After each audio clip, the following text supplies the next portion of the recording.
जिसके हैं काल पंडित उसको कहा जाता है।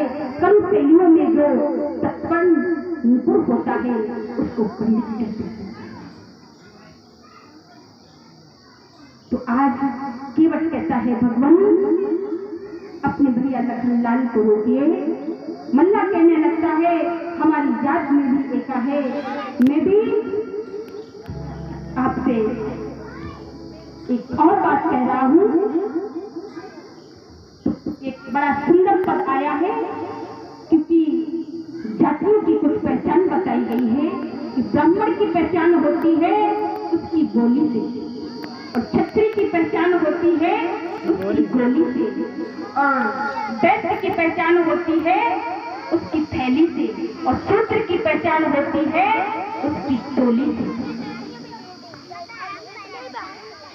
कहने मात्र के लिए कहते हैं कि खून एक होता है, काटिए तो खून एक होता है, ऐसा नहीं है।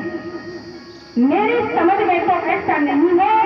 जिस वक्त परशुराम जी के पास कर्ण ने जब शस्त्र धोखे से सीखे थे तो उन्हें पहचान हो गया था रक्त। जिस वक्त वहां पर वो धोखे से शस्त्रों का अध्ययन करने के लिए गए थे तो उनके गोद में अपना सिर रख करके जिस वक्त परशुराम जी सो रहे थे और जैसे ही उनके जांघ पर एक ऐसे कीड़े ने काटा तो रक्त बहने लगा, और रक्त बह करके जैसे ही चला तो ब्राह्मण का हाथ उस रक्त पर गया। रक्त गर्म था और जैसे ही रक्त गर्म लगा तो एकदम उनकी निद्रा जगी तो देखा कि ये तो रक्त ब्राह्मण का तो है नहीं, ये तो हमें कोई क्षत्रिय का मालूम पड़ रहा है। तो वहीं पर कर्ण को वो श्राप दे देती हूँ।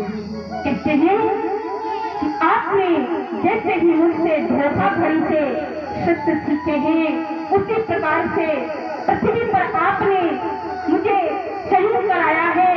एक दिन जब अंत समय आएगा और तुम्हें इन विद्याओं और शस्त्रों की जब जरूरत पड़ेगी तो ये पृथ्वी आपके सारी शक्तियों को निगल जाएगी।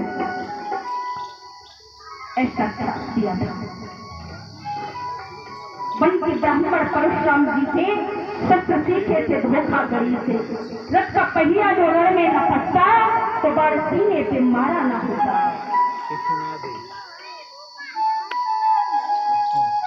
हमारे भक्तों ब्राह्मण बनना और ब्रह्म का पालन करना